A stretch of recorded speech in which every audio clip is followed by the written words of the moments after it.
আসসালামু আলাইকুম দর্শক, সিদ্দিক ভাইয়ের মায়ের খাওয়ার ভিডিওটা আগে পুরাটাই দেখেন, তারপরে বিচার করবেন। মারধর করা হচ্ছে এবং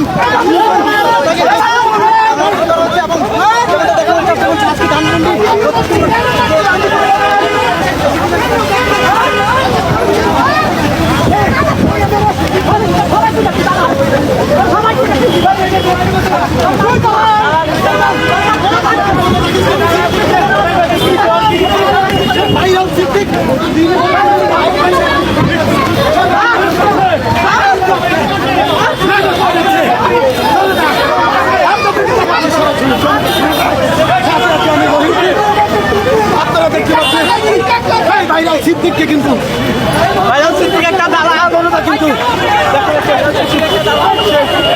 আসল কথা হলো এটা হলো বাংলাদেশ, আর সে মনে হয় ভুলেই গেছে যে কোন দেশে বসবাস করতেছি। তো এই বাংলাদেশে মনে করেন যে বাঙালি মানেই হুলস্থুল। তো আসল কথা হলো যে এখানে তাকে মারতেছে কয়জন, 3-4 জন দেখা যাইতেছে, আর ইউটিউবার এবং যারা মোবাইলে হাতে নিয়ে আছে তারা কিন্তু তাকে ঘিরে রাখছে। এবং বিশেষ করে এই ইউটিউবার এবং কন্টেন্ট ক্রিয়েটারদের জন্যই সে কিন্তু কোথাও মানে পালায়ে যাইতে পারতেছে না। তাকে ওই 2-3 জন মানে বারবার মায়ের দেওয়ার একটা সুযোগ পাইতেছে। তো এটা হাস্যকর ব্যাপার, খুব এটা মানে হাস্যকর ব্যাপার। যারাই দেখবে তারাই হাসবে, এই মানে তার এই মার খাওয়ার অবস্থা এবং দুঃখটা দেখে সবাই হাসবে। তো সবাই ঘিরে নিয়ে আসে, কন্টেন্ট ক্রিয়েটার যারা সবাই ঘিরে নিয়ে আসে, সে কিন্তু পালাই যাইতেছে না তাদের অত্যাচারে। তো আসল কথা হলো সে ভাইরাল সিদ্দিক কীভাবে হয়েছে, তাকে কিন্তু সবাই ভাইরাল সিদ্দিক নামে চেনে। সে বঙ্গবন্ধুর 32 নম্বর বাড়ি ভাঙার সময় সে উপস্থিত ছিল, তখনও সে মিডিয়ার সামনে কথা বলছে।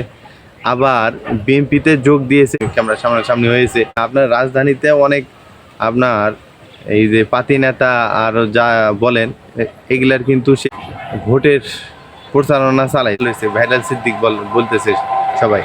আবার এনসিপিতেও সে যোগ দিয়েছিল কিছুদিন, এনসিপিতে আবার বাইর হয়ে যায়। এখন তাকে মানুষ বিএনপি বলে আখ্যা দিতেছে তাকে। তো সে হলো গোলালুর মতো কাজ করছে, এই জন্য তাকে সবাই মানে গুলে খাইছে আর কি। তো এটা বাংলাদেশ, যারা এগুলো রাস্তাঘাটে মনে করেন যে রাজনীতি করে তাদের আসলে সাবধানে থাকা উচিত।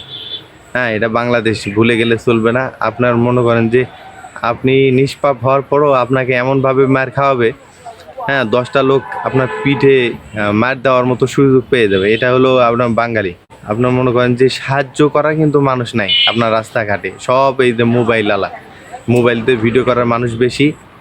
আপনাকে যদি রাস্তার পাশে যদি আপনাকে টেনে হিঁচড়ে যদি কেউ মারে, তাও সাহায্য করার মতো আপনার কেউ নেই, সে ভিডিও করার মানুষ অনেক আছে। তো বাংলাদেশে এই পরিস্থিতি দেখে আপনার খুব সাবধানে থাকবেন।